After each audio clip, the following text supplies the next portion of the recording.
राधे कृष्ण।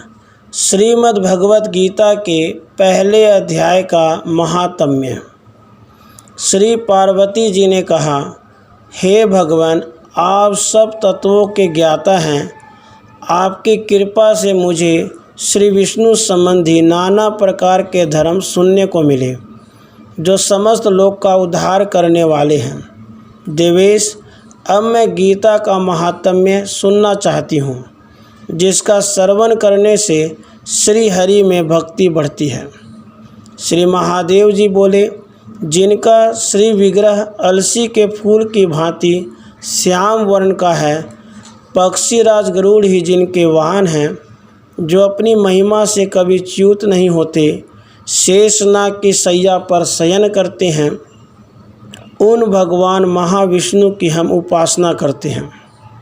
एक समय की बात है, मूर दैत्य के नाशक भगवान विष्णु शेषनाग के रमणीय आसन पर सुखपूर्वक विराजमान थे। उस समय समस्त लोगों को आनंद देने वाली भगवती लक्ष्मी ने आदरपूर्वक प्रश्न किया। श्री लक्ष्मी जी ने कहा, भगवान, आप संपूर्ण जगत का पालन करते हुए भी अपने ऐश्वर्य के प्रति उदासीन से होकर जो इस क्षीर सागर में नींद ले रहे हैं, इसका क्या कारण है?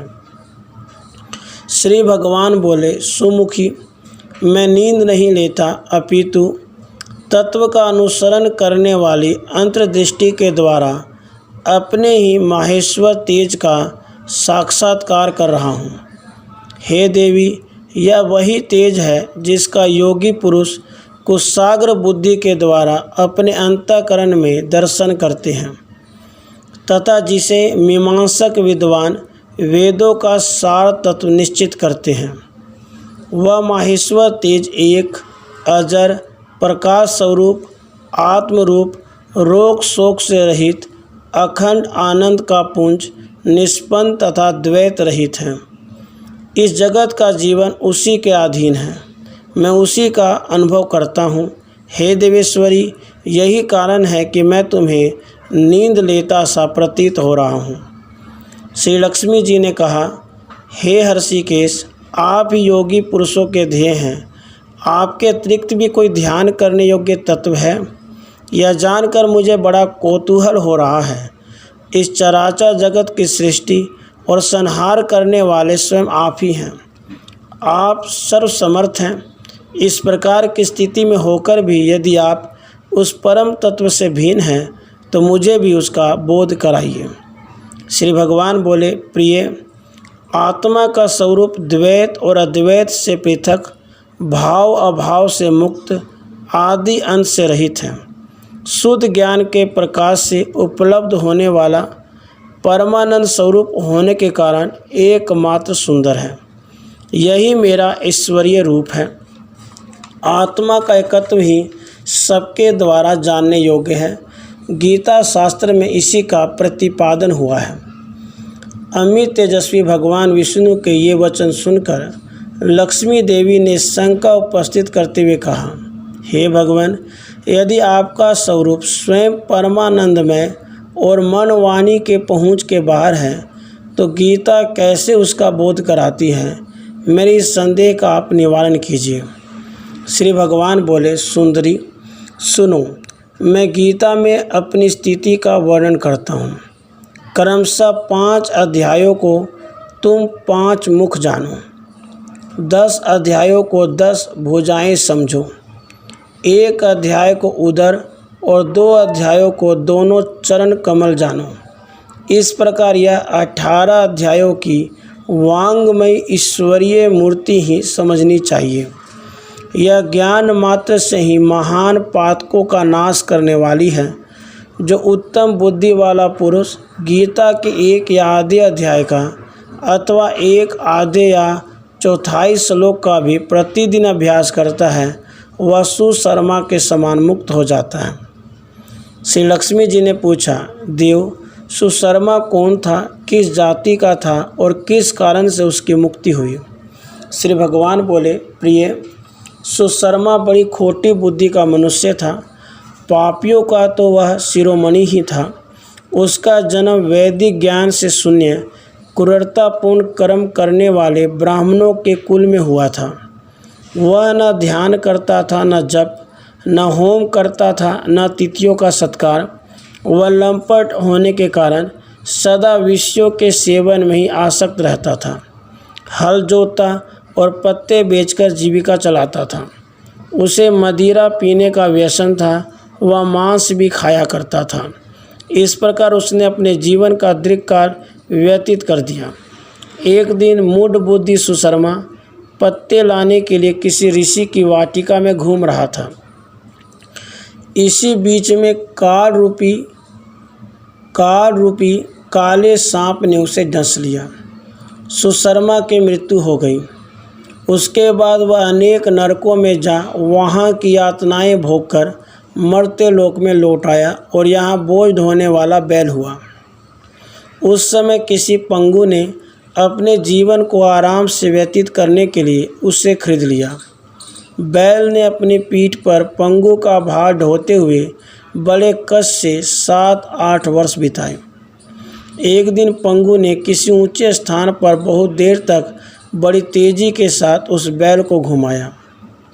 इससे वह थक कर बड़े वेग से पृथ्वी पर गिरा और मूर्छित हो गया।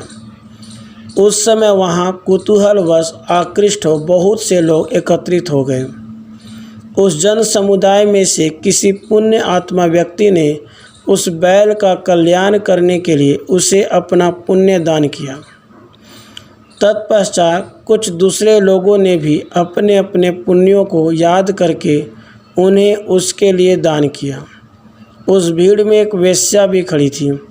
उसे अपने पुण्य का पता नहीं था, तो भी उसने लोगों की देखा देखी उस बैल के लिए कुछ त्याग किया। उसके बाद यमराज के दूत उस मरे हुए प्राणी को पहले यमपुरी ले गए। वहाँ यह विचार कर कि यह वेश्या के दिए हुए पुण्य से पुण्यवान हो गया है, उससे छोड़ दिया गया। फिर वह भूलोक में आकर उत्तम कुल और शीलवान ब्राह्मणों के घर में उत्पन्न हुआ। उस समय भी उसे अपने पूर्व जन्म की बातों का स्मरण बना रहा। बहुत दिनों के बाद अपने अज्ञान को दूर करने वाले कल्याण तत्व का जिज्ञासु होकर वह उस वेश्या के पास गया और उसके दान की बात बतलाते हुए उसने पूछा, तुमने कौन सा पुण्य दान किया था?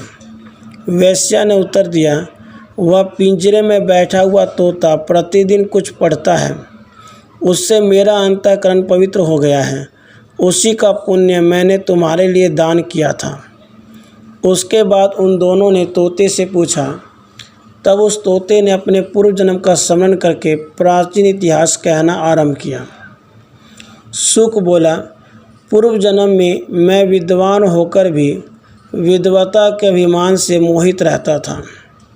मेरा राग द्वेष इतना बढ़ गया था, मैं गुणवान विद्वानों के प्रति भी ईर्ष्या भाव रखने लगा।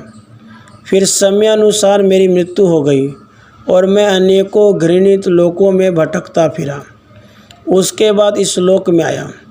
सद्गुरु की अत्यंत निंदा करने कारण तोते के कुल में मेरा जन्म हुआ। पापी होने के कारण छोटी अवस्था में ही मेरा माता पिता से वियोग हो गया। एक दिन मैं ग्रीष्म ऋतु में तपे हुए मार्ग पर पड़ा था। वहाँ से कुछ श्रेष्ठ मुनि मुझे उठा लाए और महात्माओं के आश्रम के भीतर एक पिंजरे में उन्होंने मुझे डाल दिया। वही मुझे पढ़ाया गया। ऋषियों के बालक बड़े आदर के साथ गीता के प्रथम अध्याय की आवृत्ति करते थे। उन्हीं से सुनकर मैं भी बारंबार पाठ करने लगा। उसी बीच में एक चोरी करने वाले बहेलिये ने मुझे वहाँ से चुरा लिया। तत्पश्चात इस देवी ने मुझे खरीद लिया। यही मेरा वृत्तांत है जिसे मैंने आप लोगों से बता दिया। पूर्व काल में मैंने इस प्रथम अध्याय का अभ्यास किया था, जिससे मैंने अपने पाप को दूर किया है। फिर उसी से इस वेश्या का भी अंतःकरण शुद्ध हुआ है और उसी के पुण्य से ये द्विश्रेष्ठ सुशर्मा भी पाप मुक्त हुए हैं। अध्याय के महात्म्य की प्रशंसा करके वे तीनों निरंतर अपने अपने घर पर गीता का अभ्यास करने लगे। फिर ज्ञान प्राप्त करके वे मुक्त हो गए। इसलिए जो गीता के प्रथम अध्याय को पढ़ता, सुनता तथा अभ्यास करता है, उसे इस भव सागर को पार करने में कोई कठिनाई नहीं होती। राधे कृष्ण, राधे कृष्ण।